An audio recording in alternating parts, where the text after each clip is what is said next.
Today we're going to talk about comfrey, particularly Russian comfrey, or Bocking 14 as it's called, which I've got growing all over the plot. I think I got some roots quite a few years ago and I've been spreading it out all over, so I've got some on the other plot as well.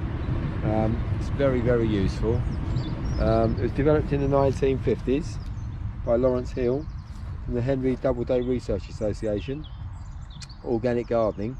It's a very useful plant because it goes very, very deep into the soil, up to 2 meters I believe, and what it does is it draws up all the nutrients and it brings them into its leaves. So when you actually use it, when you use the leaves as a mulch, or you can use it as a tea, make a fertiliser out of it, or you can actually use it for a compost starter as well.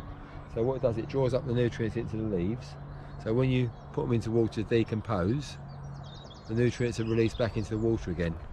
And believe it or not, the nutrients in it are as good as farmyard manure.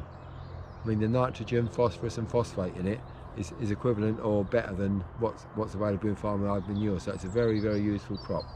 So what I do every year is I chop it down, put it into water dustbins or drums, and as it rots down, it releases nutrients, and I use it sort of 3-to-1 ratio.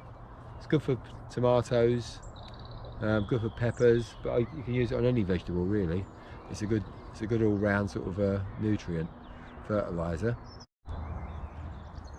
So it's a very long-lived plant.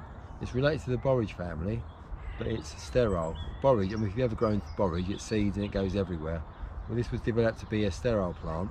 It doesn't produce seeds, and it's spread by root division. So if you get some and grow it, every few years you can divide it and spread it around. The only thing with it, it does smell, and it smells awful. So this is from last year's cutting. So what I'll do is I'll do sort of 3-to-1 ratio, and It does smell. and I'll water the broad beans with it.